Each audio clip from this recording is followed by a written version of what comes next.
Hello, and welcome to episode 8 of the God Cells podcast. I'm Eric Merola, the director of the God Cells. Today I speak with Mike and Ashley, parents of Jax, a 4-year-old boy with autism, who has been treated with fetal stem cells at MCell in September of 2019. This podcast and the previous podcast with Amanda in episode 7 relate to one another, because in 2019, both families were there at the same time, both having their young sons treated at MCell for autism.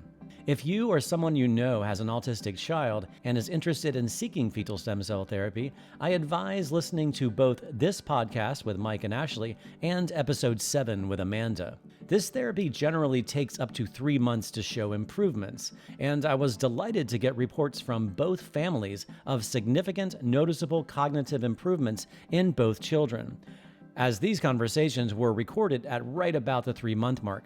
Also, I'm still reviewing people for the open call for Americans living with type 2 diabetes. If you qualify and agree to allow me to follow and film you for my new documentary, you could receive MCell's therapy completely for free. Email me at eric@ericmerola.com. That's eric@ericmerola.com. Also, if you are simply interested in going to MCell in Kyiv, Ukraine, and wish to be there while I am there, I will be there in April, May, and possibly June of 2020, and again in the fall. Exact dates aren't set yet. Just email me at eric@ericmerola.com to be alerted of when I will be there if you wanted to coordinate going while I am also there. No different than how Amanda, Mike, and Ashley were there when I was there, it makes for a nicer experience to have others there while I am also there. Everyone makes new friends, and since I know the city and the process so well by now, I'm happy to answer all the questions you might have. Also, MCell has a brand new state-of-the-art clinic that opened up in November of 2019. I hope you enjoy today's conversation with Mike and Ashley. Hello? Hello, it's Eric. Hey, Eric, how are you? Good. How are you guys doing? Good. Awesome. I just love it fresh, like that we haven't spoken at all since September. Yeah. So, Okay. so you're both on the line, or? Hi. Yeah, Hi. Here too. How are you? Good. How about you? I'm great. Busy as always, but I'm juggling another documentary. I think I told you I was headed to Catalonia last time I was there. I was in Belgium and Catalonia and Andorra. So I was like in 4 countries, 5 countries if you count my home country last time I saw you. Yeah. Oh my goodness. I know. Anyway, back to you guys. I just kind of want to let you guys talk. I guess we can just start at the beginning, right? So I guess this whole thing started just, initially me using Google, always looking for something else for Jackson, for his autism. I think I've Googled and looked at so many different things and so many different options for treatments for him that I don't even remember exactly how I came across your movie, The God Cell. But that's how we initially got on this. And then I think we spoke before about how I had initially contacted what's the other company in California? Yeah. You remember Stem Cell of America. Yes. Yeah. Yes. Unfortunately, I think Amanda took her son Matt there and got no results, which isn't surprising. But yeah, go ahead. Yeah. So I don't know. I didn't get a good vibe from it initially. I called and someone answered as if it was like their cell phone, like just said hello. So, and I wasn't thrilled with like going to Tijuana and that kind of stuff. And it was actually more money than MCell in Ukraine. So that's where we went from there. And then I don't know. Didn't sound right. And they wanted half the money up front. Yes, half the money up front. They only accepted cash or cashier's check, I think, or a money order, one or the other. You trusted your instinct, and I'm happy that you did. It's sort of, they depend on, like I said in my podcast with Amanda, people going, oh, wow, Tijuana is so much closer, and it also says fetal stem cells on the site, so why don't we do that? Yeah. They reached out and left me a couple of voicemails, like, afterwards, after I had said, like, I'll get back to you kind of thing, trying to get back in touch with me. So that's when I sent you an email, I think, originally, and you got back to me and were like, I hope you didn't already go to the other place. Luckily, we didn't. And I think we had like a tentative date already set up to go there. October. Yeah, in October. And you were like, well, I'm going in September. So we changed our date to go with you. So yeah, we flew out of JFK on 9/11, which wasn't cool, but Oh, wow. You flew out of JFK on September the 11th. Wow. That must have been freaky. I never thought about that, what that must be like for airline passengers. Yeah, Right. it was Okay. weird. Wow. And obviously, the whole idea, the whole thing was way outside of our wheelhouse. I mean, to just take one. We have another child also who's 2 years old who stayed behind with my in-laws. So for us to like travel across the world essentially for a treatment that I don't want to say we don't know anything about, but I mean, I feel like nobody really knows a ton about it. So it was pretty crazy for us, I guess. It was a long flight there. We got there. Everything was pretty neat. So we got off the plane right away. There was a guy there holding a sign like with our name on it. So there was no question like, where do I go? It was like right when you kind of got off, you knew where to go. You got on the bus. That's actually where we met Amanda for the first time with her son. It was like a bus that took you from where the plane landed to the airport. But we kind of lost contact and didn't see each other again. Either way, we got through the airport. It was pretty painless. And then, like I said, we got out of security and someone had a sign with our name on it and went straight to him. He spoke English, took all our bags and us straight to the car. We got in the car and drove 30, 40 minutes or something. It wasn't bad a ride. But for us, I think if we could change things, we would have flip-flopped it. So we wound up, basically what happened was we wound up losing an entire night's sleep. So when we had landed, it was like 7 o'clock in the morning, Ukraine time. But it was the middle of the night. But it was the middle of the night at home, and we had not gone to sleep yet. And we went directly to the clinic for day one of treatment. Oh, that's right. So, yeah. We're like awake for like 24 hours at this point. So. And of course, Jackson didn't sleep on the plane. Yeah, he slept like an hour. But so either way, we get to the facility, and I don't think we were worried at all. I mean, it seemed pretty clean. Everything looked clean. Everyone was professional. There were translators there to explain like everything they were doing the whole time.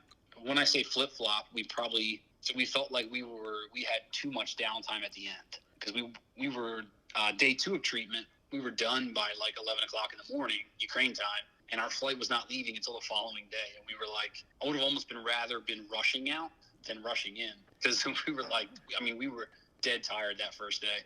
It is brutal. I mean, I've done it a lot. We sometimes, because my wife's family lives in Eastern Europe. So it's like sometimes we'll go somewhere else and chill for a few days just to get adjusted and then head over there. It's like, yeah. It's like, it's intense. You think when you leave, you're like, oh, I'm going to be fine. And you just. Yeah, well, I was struggling to stay awake. Yeah. It wasn't bad though, because we never got adjusted. So by the time that we got home, we were still you're still tired. Yeah, well, cool. I mean, I'd love to hear it's so cool that I met you guys. And actually, that's right, because I introduced you to Amanda because you were like neighbors, but you weren't aware of it at the clinic. They obviously try to keep people separate for privacy reasons. They don't run around introducing people. But since I knew I'd communicated with both of you, but I was meeting both of you in person for the first time while I was there with my wife's aunt getting her treatment.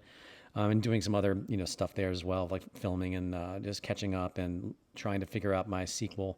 It was really kind of cool to see the two of you meet. And it's cool that you've been both staying in touch, which is always a great scenario, which I hope that would also, because I like doing that if possible, because, you kind of like, okay, I'm going by myself to this foreign land to get this treatment that no one seems to understand. And wow, boom, you have another parent there with there for the same reasons that you can stay in touch with. You guys are now, can be buddies and compare notes and, that yeah, you definitely. Yeah. Amanda's experience with us is like identical to what our experience with her was. Like, and like I listened to the podcast with you and Amanda, and I did like exactly what we talked about. As soon as we saw each other on the bus, we were like, they're from America. They have to be. And why else would you come here? Like, if you weren't going to MCell. So, and then we never saw her again. And then same thing, like Amanda said, when they were like, oh, I think you came to the room and said, this other woman's here with her son. She's from America. Do you mind if, you guys meet? And we both looked at each other like, it's got to be her. It's got to be the girl from the bus. So, awesome. Yeah, so it's been 3 months, which of course is what they say. It'll take 3 months before you might notice anything. I would kind of similar to what Amanda talked about. I would love you to kind of talk about, what it was like with Jax. You call him Jax, right? You know, it's Jackson. Jax, yep. Yeah, cool. Yeah, his name's Jackson. We call him Jax. Yeah. Okay, cool.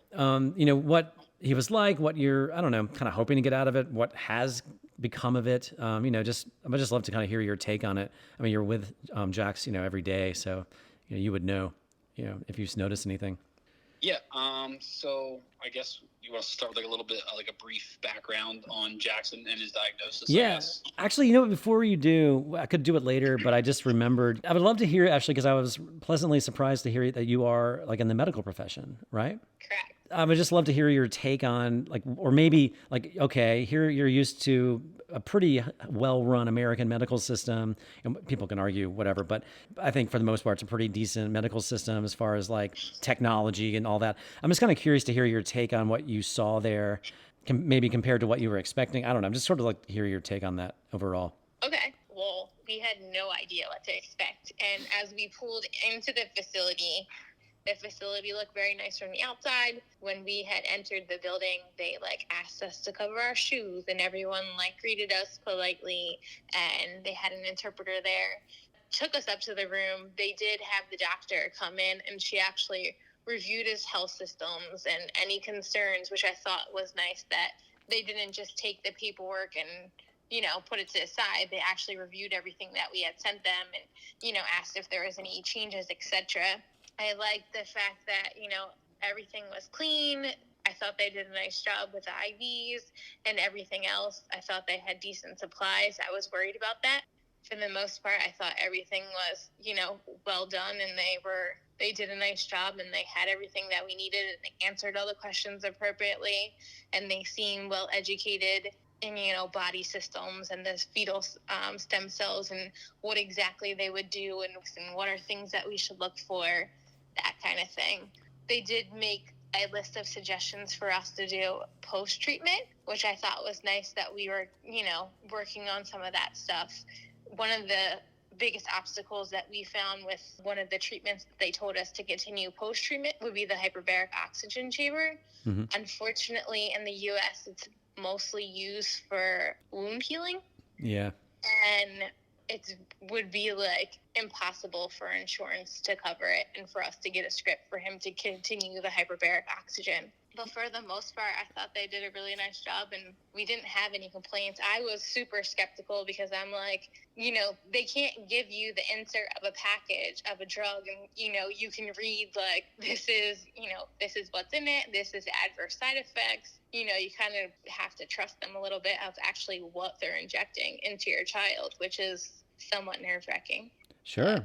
That's completely understandable. Absolutely. Yeah. Yeah, in the new clinic, which just opened, the way I mean, I don't know if it really solves that concern, but their new lab is going to have like multi-panes of glass where if the patient wants to go up, there's like an observatory, so they can see what's going on in the lab. I mean, they did that, you know, just because everybody asks, like, how do we know what you're giving us? Can I see your lab? And of course they say, we can't have you running around our lab. It's an incredibly sterile environment. We can't be just like parading people back there. So I don't know. Hopefully that will put some people at ease. And I think I told you too when I met you. I don't know if it helps, but I've been in there and I wore all this, you know, the outfit and went in there and filmed and all of that. And I saw, you know, I saw them being harvested. That part they wouldn't physically let me film, but I did see it. So it is legitimate. I've seen them coming in, you know, the material. I've seen the material coming in coolers, you know. So yeah. I thought they explained everything very well. They, you know, this is what we're going to do. Then after this, you're going to do this. And then at the conclusion, we're going to give you blah, blah, blah, and you're going to go home. Then tomorrow when you come back, we're going to do this and this in the hyperbaric oxygen chamber. Then you're done. So they kind of like gave you a rough itinerary so you did know what to expect, which was also nice. Well, what is your position? What is your position as a medical professional? I forgot. It's like a surgeon assistant? I am a nurse anesthetist, so I do the anesthesia and the OR. Okay, so I knew it had something to do with surgery. That was right? Yeah. Okay. Yep. Okay, cool. All right. Yeah. So a little bit about Jackson. He was full-term birth, born on his due date, normal child, developed normally until about 18 months. We kind of noticed that he wasn't really responding to his name. He had, you know, he was on track for speech, but then kind of started getting quiet where he didn't say as much. At that point, he had a previous ear infection with fluid on his ears, so we sought the ENT route. Of course, he was, a hyperactive child. We couldn't get an accurate hearing test. They suggested the tubes. We did the tubes with no change in his hearing or his speech. So we kept, searching. We did early intervention. We did outpatient speech. Once we got to the outpatient speech, they kind of said, there's a couple red flags here. He's toe walking. He's seeking sensory stimulus. He's not speaking. They recommended doing occupational therapy and then developmental pediatrician. At that time, I guess it was about 2.5, he finally got his diagnosis and was put on the spectrum. At 3 years old, he was put into an autism preschool program. It seems like New Jersey has one of the highest rates of autism in children. So speaking with Amanda and asking what Matt gets for, school and everything else, it's undeniable how much New Jersey does for kids with autism. He's in a preschool program where he gets speech therapy, occupational therapy, physical therapy. He gets behavioral therapy at home. He does a lot. So prior to going to Ukraine, he was improving. Each day, he slowly was making progress. After we got home from the Ukraine, we noticed a couple changes. We were like, oh, wow, he's getting dressed by himself. That's an improvement. He's starting to say a little bit more. We were getting notes home from school because he had just started school in September that he was doing such a good job, and he was focusing more, and his balance and coordination was getting better. So it was kind of funny because we kept looking at each other like, is this the stem cells? It's only been a month, or is this him just improving from the continuous therapy that he was involved in? And then 3 months out, I would say that his speech has probably tripled. Mm-hmm. He's currently uses a speech device where he pushes buttons where he can speak to us. So he can tell us his wants and his needs by doing that. He's been using more of the vocabulary that's on the speech device, and he's been approximating more and more words. He's actually saying words instead of just approximating most of them. So we've seen a lot of change in his speech, which was primarily one of the big concerns that we have. With autism, you can be anywhere on the spectrum. So you could be, very behavioral, non-communicative. His biggest thing was his speech. And he's somewhat sensory seeking. So he likes to make himself dizzy, and he walks on his toes and that kind of stuff. But it's funny because we just have constantly every day see more and more improvements from him, which is, really amazing. I am unfamiliar with the mechanism he's using to make speech. When you say he's physically speaking, are you saying that he's not using the machine? So prior to, it's a tablet, which they use motor planning. So he can say, I want apples, I want blah, blah, blah. Or he can tell us to run, or he can tell us, a bunch of adjectives and verbs and nouns by pushing buttons on, it looks like a tablet. So since we've been home, he'll approximate words, like he'll say, I love you. I love you. Yay! So it's not a clear I love you, mm-hmm. but he's more phonetically speaking now. He Wow. will say mommy, daddy, and those were words that he couldn't communicate before going to treatment. Wow. I think with treatment, we were hoping to come home the next day. He's going to be like, hey guys, what's up? That's So to elaborate on that a little bit though, we got home on a Sunday. So we had gotten, to go back a little bit, we didn't tell his teachers or therapists. We told no one about this because we don't want anyone who works with Jackson on a daily basis to be looking for improvements. Right, that's good. We wanted to kind of, you know what I mean? We wanted to be unbiased. Very, very good call, yeah. So he went to school Monday, Tuesday, Wednesday, I want to say, and Thursday we get an email from one of his teachers that says, we were pulling Jackson on a wagon today through the hallway in school, and he saw an owl on the wall and said, owl, who, like, like the owl sound. Mm-hmm. And he had never said that word ever before. So right away, we're like, oh, there's the miracle we were looking for. Like, I mean, I guess nobody can really say if that was the stem cells or not the stem cells, but I can definitively say that he had never said that word ever before. No, and we have read that owl book a million times. We have an owl book at home that we read him like every other night, and he had never said the word owl or approximated like the sound of an owl, and did both completely spontaneously. So 4 days after treatment, that was pretty exciting. It's nice too. I mean, to know the amount of money you spent to go there and do this, to just get a little something right away, like a little like gratification, to be like, okay, all right, I think we did the right thing here. And then I don't think Ashley talked about his appetite. So Jackson he would eat a rotisserie chicken a week up until he hit that 18-month mark, and then I don't think he ate meat for like 2 years straight. Yeah. Like just completely just refused to eat it. And that was that sensory disorder. Mm-hmm. We think anyway, that he didn't eat meat, period. Or prior to his diagnosis, I guess, he was eating pretty much anything you put in front of him. But since we've been back, I would say within a month or so, I guess, he started eating like chicken nuggets. He'll take a bite of a cheeseburger, which if you asked me that before we left, if he'll ever take a bite of a cheeseburger, I couldn't even like picture it. Like never. No, absolutely not. Wow. Like, I mean, he would literally physically gag if you put it in front of him. Like he just had no desire. Wow. So it was more than just, I don't like that. Like a kid just doesn't like things. It was like literally like a physical repulsion. Yes. It's a sensory issue for him. It's like texture. Yeah. Okay. Wow. That's pretty cool. That's amazing. And then I think what's funny, me and Ashley talked about this last night after listening to your podcast with Amanda. So Jackson's spelling is like amazing. Since I want to say he probably didn't spell in general before this. Yeah, he can spell words that he can't say on his device. He has a typewriter. So his device when he speaks is, I don't think Ashley talked about it, it's images basically. That he touches to get to the word he wants to get to verbalize the word. Mm-hmm.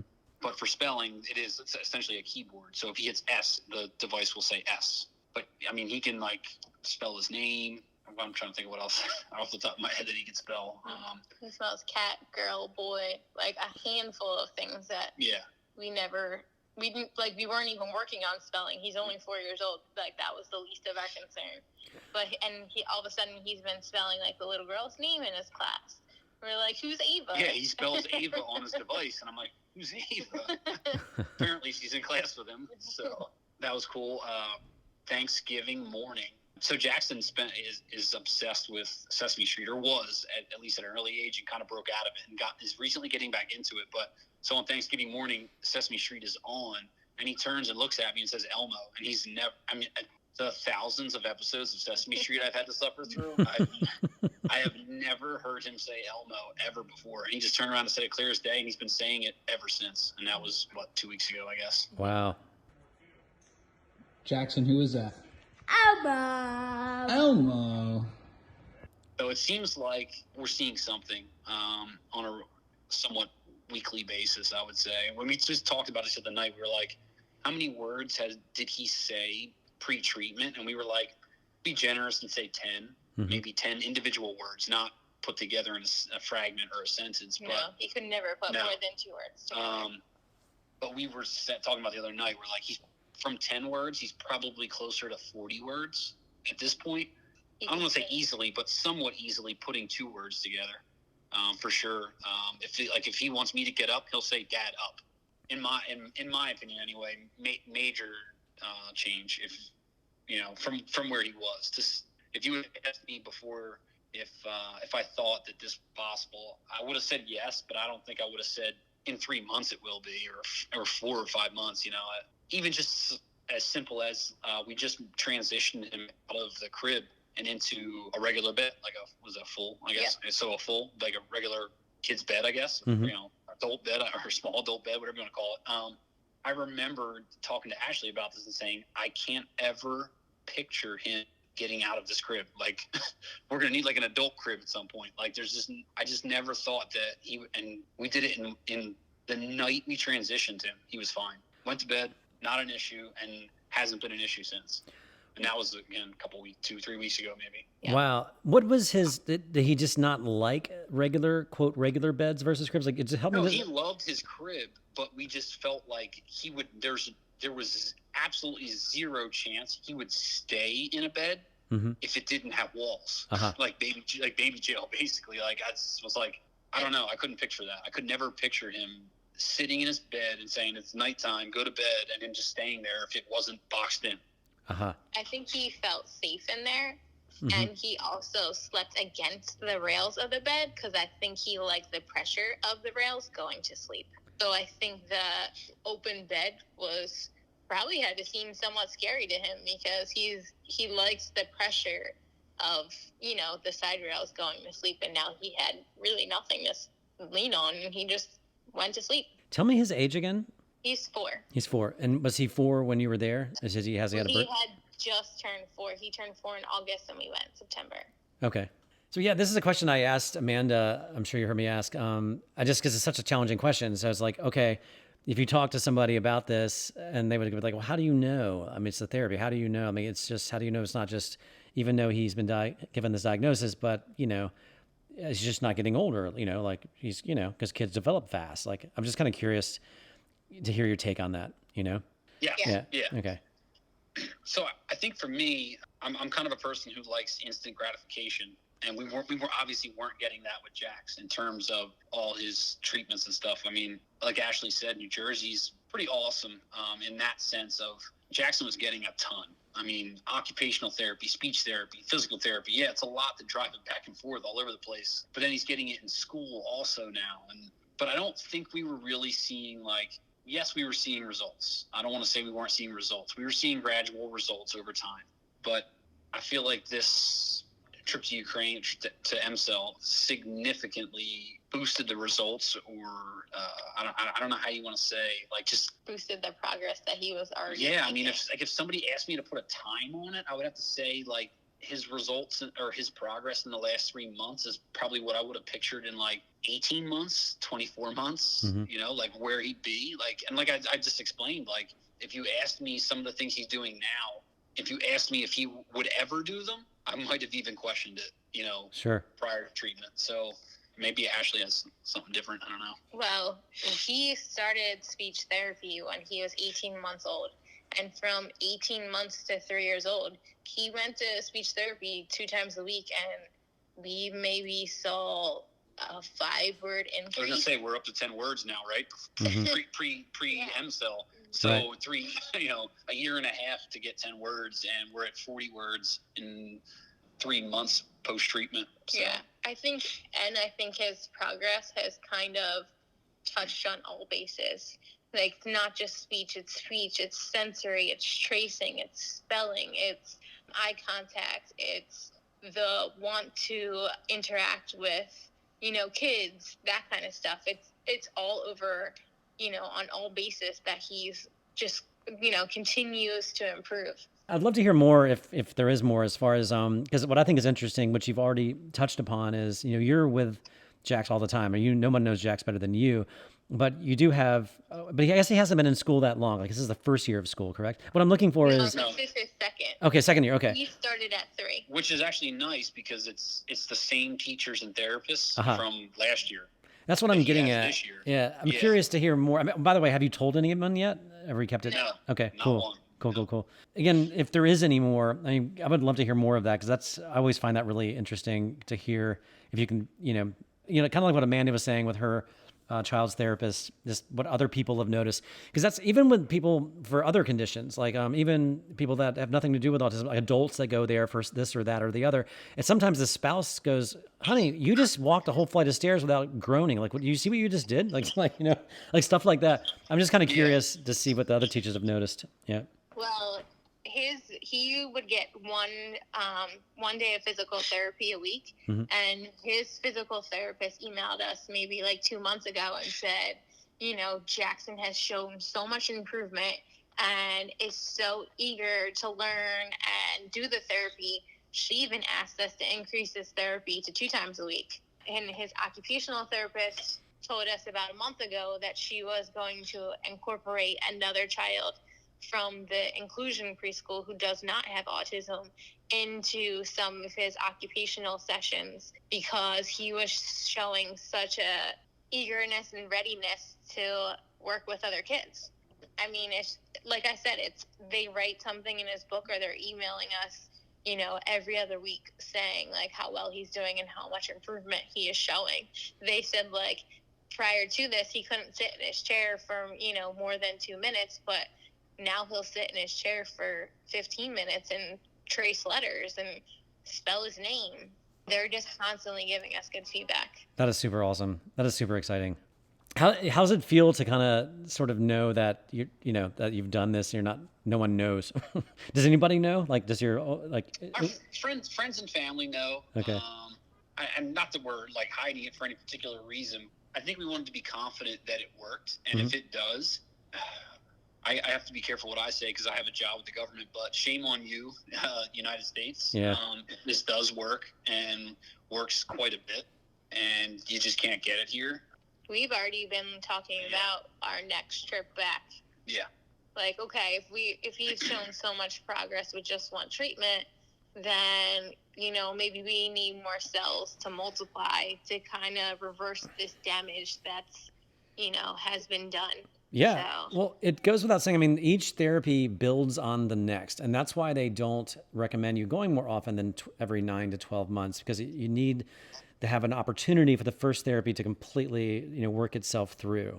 And like, correct. Not to Stem Cell of America will treat you every month if you pay for it, which is just, MCell was horrified when they heard that. They could not believe if they are giving real cells, which would just be, I can kind of vouch for this, the reality of them building upon themselves, aside from just meeting many people because if it works the first time and they keep going back, and as long as it works within your budget, of course, that's a whole nother challenge. But yeah. It's like if it worked great the first time, it's, if we can afford the second time, it almost, I've never heard of anybody saying who it worked the first time for that, the second time didn't do anything. Like, it's always kind of keeps building on the last, and it keeps piling on as far as the improvements. That, of course, combined with, his ability to learn easier and absorb more information and everything that you've described.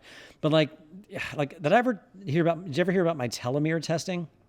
Never talked about this. It was in my lecture. I talked about it. This isn't something the clinic offers, but when I was getting my therapy, the first time they didn't do it, but they did measure my telomeres. They said, we're working on a study because we want to be able to prove that the cells stay in the patient. It's like we firmly believe they do based on all this data. That how could it not stay in the patient? Because the hard line skeptic will say, no, you're going to have a genetic reaction and the body's going to kick them out. We're like, well, if that's true, why isn't the patient running a fever? Why isn't the patient getting sick? The patient's fine. Like, there's nobody, if anything, they get the cells and nothing happens. Like, the worst that happens, like they don't find any improvement, but they don't get bad. Because if you have a rejection, you're getting biology, you're going to get sick. I mean, wouldn't you agree, Ashley? Yeah. That's what I was nervous about. Yeah. Well, my point is that I had the second year I went, they said, okay, Eric, we're going to test your telomeres and compare it to your year before, because we're doing a clinical study, as I started saying. And we think that if we can measure the telomeres using the fish flow method, I'm not talking about the teleyears and the commercial telomere testing, which cannot be trusted, by the way. I've compared those, but that's a whole nother conversation. But if using like the fish flow method, which is, you can't even get a commercial test of this, where it measures the telomeres down to the white blood cell level. Do you know what a telomere is, obviously, Ashley? Yeah. Okay, cool. I figured. So they're like, okay, your telomeres went from like 5 point something to like 7 point something, right? I'm like, that's fascinating. And it doesn't mean that mine grew. What that means is that the stem cells I was injected with and what Jackson was injected with, they're brand new like cells. They're brand new full-length telomere cells at the time of harvesting.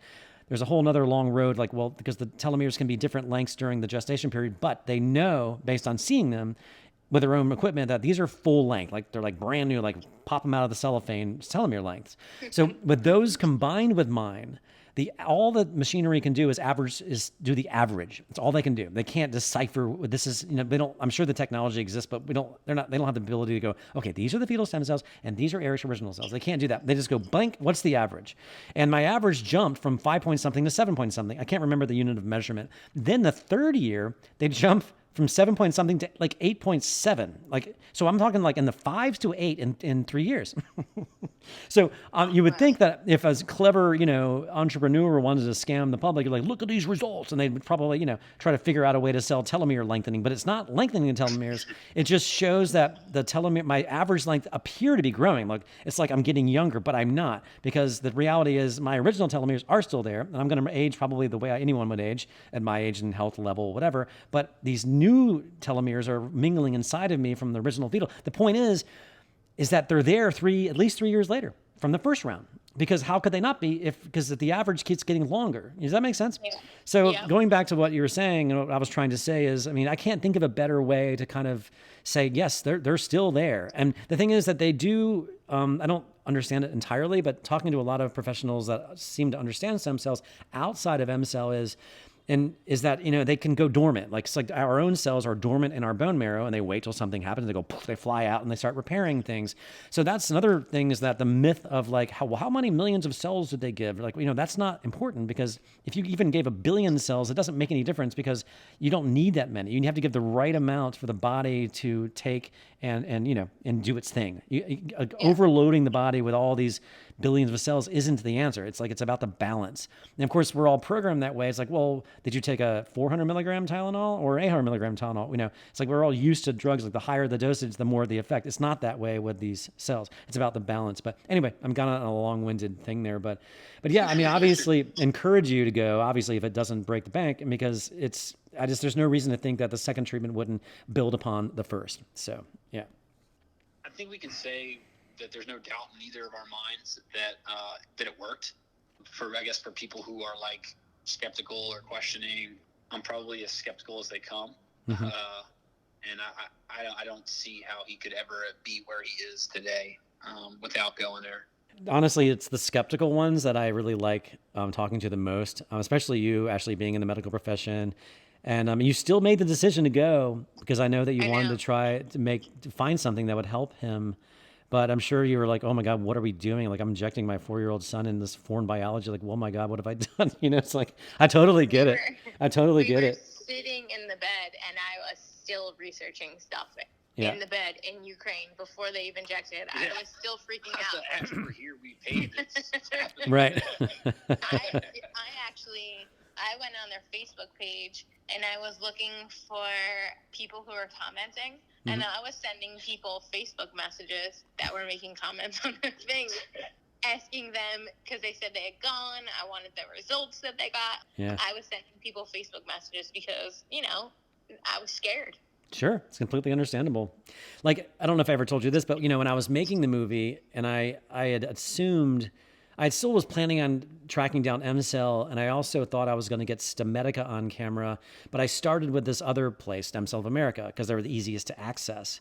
And one of the patients I met along the way said, Eric, why haven't you gotten the cells? And I went, I never really thought about that. He's like, well, how can you make this movie and not get the cells? And I went, you know what? You're absolutely right. It's like, and this is around the time that I was badgering M-Cell, because they did not want me to. They were like, because the affiliation of Stem Cell of America and M-Cell, because they stole it from them back in the 90s. They were like, oh, now there's another member of the media, that claims that he wants to come over here and like tell a story, and now he's gonna. What is this? Is he working for this guy, this Eric guy? Like, they didn't know.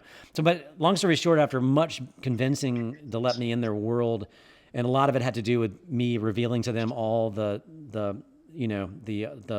stuff that was happening at Stem Cell of America, and saying, look, I don't think this place is above board at all. But the point is, I said, look, I want to film myself getting this therapy. And I said, I want to put it in this movie. And like, that's kind of like what kind of like finally pushed it over the edge. And I'm really happy I did. So yeah. It's always nice to, seeing that as you watch it, you're like, oh, well, he did it. Right. And he's still alive. And yeah. It wasn't like I was scared to do it. It was just, it never occurred to me. It just never hit me, like, cause like I feel okay. I'm pretty good. I have a pretty decent life. I don't have it, but I will admit, that it like totally propelled my ability to concentrate and my energy and my ability to deal with stress and everything that I had never expected. I was just going through the motions. I did not think about it. And all of a sudden, around 3 months in, I'm just like, what is going on? This is amazing. And of course, the first thing, as I mentioned in the lecture, is like the first thing like a man notices is libido. And a lot of it has to do with the new capillaries and the new blood vessels that are formed in the body because of the cells. In addition to I'm assuming some hormonal balances that occur. But I'm like, oh my God, I'm a college kid again. This is so crazy. What is happening to me? And that was like the big one. I was like, and again, they didn't warn me. I started emailing. They were like, oh yes, don't you know, Eric? Don't you, this is supposed to boost your libido. I was like, no, I didn't think about that. Your wife's right. Like, okay, calm down, Eric. Right. No, seriously. And if anything, it was, as I said in my lecture, it was a distraction because, when you're a college kid, you're crazy. You don't have many responsibilities and it's always on your mind. But when you're in your 40s, you got things to do. You don't have time to be thinking about sex all the time. You know what I mean? So, but anyway, so you and Amanda are the first, you and Amanda and her son are the first Really? two. Yeah. No one, I would want to tell like the world if Jackson like started speaking in sentences. Yeah. Like, well, thank you so much. Please stay in touch, Ashley and Mike, and I really wish the best, and I hope you give me updates on Jax. And if you do go back next year, because of my sequel, I might be there. I'm definitely going to be in there in the spring, which might be too soon for you guys, but I'm probably going to be back again late in the summer or the fall. I won't be making as many trips because I'll be doing a lot of traveling throughout the U.S. following these patients before and after treatment. And but because of my wife's family there being from that region, I'll be back. It'd be cool to time it because I would love maybe even when Amanda and Matt is there, if that's possible. And I'd love to get more footage with you guys, and we'll have it in the can, and maybe one day we'll do something with it. I don't know, other than that would be awesome. Yeah, it would be cool. All right, thanks a lot, you guys. Have a great evening. All right, thank you. You too. All right, you guys. Bye. Check out tomorrow. Yeah. Yes, tomorrow. Okay. In tomorrow morning. All right. Well, stay in touch. I will. Thank you. Yeah, Thank let you me know if again. you need anything, whatever. Yeah. Just yeah. Awesome. Thank you. Yeah. You're working on getting them open?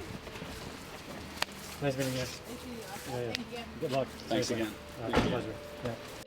As a quick addendum to this conversation, Mike and Ashley talked about how Jax was spelling on his device. But in the few weeks that passed since I made this recording, Jax is now spelling on his own, the old-fashioned way. That was episode 8 of the God Cells podcast. I hope you enjoyed it. And again, if you know someone with type 2 diabetes and wants to take a chance at maybe getting this therapy for free in exchange for allowing me to film them, please get in touch.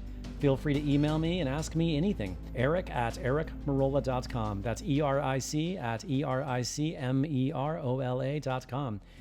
And a happy new year into 2020 to everyone.